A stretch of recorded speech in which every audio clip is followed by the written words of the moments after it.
Coucou les amis, bonsoir et bienvenue dans cette nouvelle vidéo du challenge un café 3 minutes. 3 minutes, vous savez déjà, c'est le temps de prendre un café, 3 minutes, c'est le temps de parler de science.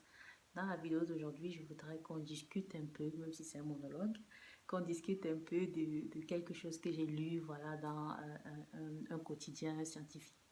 Alors, c'était le résultat d'une expérience qui disait en gros que chez certaines populations d'Afrique, il y avait voilà, un gène qui favoriserait la résistance au paludisme.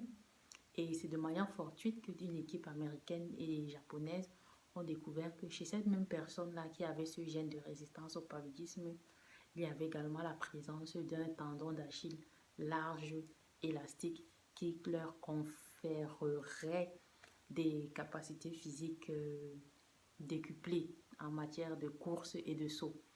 Et donc, ils expliquent cela, c'est récemment dans une étude parue en 2022.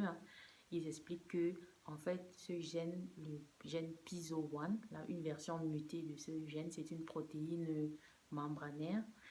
Donc, la version mutée de cette protéine aurait induit, alors provoquerait un changement de la forme des globules rouges. Et donc, ça fait en sorte que le Plasmodium falciparum, lui qui a besoin du globule rouge pour se développer, pour s'émanciper dans le corps des gens, chez les porteuses de ce gène, chez les personnes porteuses de ce gène, le parasite ne peut plus se développer, vu que le globule rouge va être en quelque sorte mal formé. C'est un peu le même principe qu'on observe chez les personnes atteintes de drépanocytose à cause de la forme falciforme de leurs globules rouges. Elles sont plus résistantes au paludisme qui a besoin du globule rouge pour se développer. Donc c'est le même principe. Et du coup, ils ont observé de manière fortuite que ces mêmes personnes avaient également des capacités physiques développées en matière de sprint.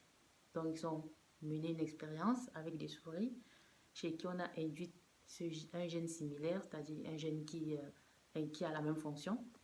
Et ils se sont rendus compte qu'effectivement, les souris qui avaient reçu ce gène avaient développé des capacités de résistance au paludisme, mais également au niveau du sprint et du saut, avaient décuplé leur capacité au niveau du sprint et du saut. Donc, ils étudient le gène de plus près, ils se rendent compte que voilà c'est un gène qui est censé favoriser la résistance au niveau des cellules, l'élasticité du tendon d'Achille et tout ça. Et donc, ça fait que ceux qui ont un tendon d'Achille plus large et plus élastique, du coup, ont de meilleures performances à la course et au saut, vu que comment on appelle ça là, dans la voiture ou sur la moto, les amortisseurs, c'est comme si les personnes qui avaient ça avaient des amortisseurs beaucoup plus performants. Et donc, voilà pourquoi ces personnes-là seraient plus performantes également au niveau de la course et du saut. Donc, c'est une façon de dire un peu à demi-teinte que les athlètes africains, vu que c'est un gène qui est exprimé 6 fois plus dans les populations d'Afrique de l'Ouest que partout ailleurs dans le monde, et c'est de ces populations-là que sont originaires beaucoup d'athlètes de sprint, de fond et tout ça. Donc c'est une façon, je ne sais pas si c'est une façon un peu masquée ou parallèle pas parallèle, mais disons c'est à demi-teinte une façon de dire que les performances des athlètes africains sont associées à ce gène en fait. Ça vient seulement d'un gène.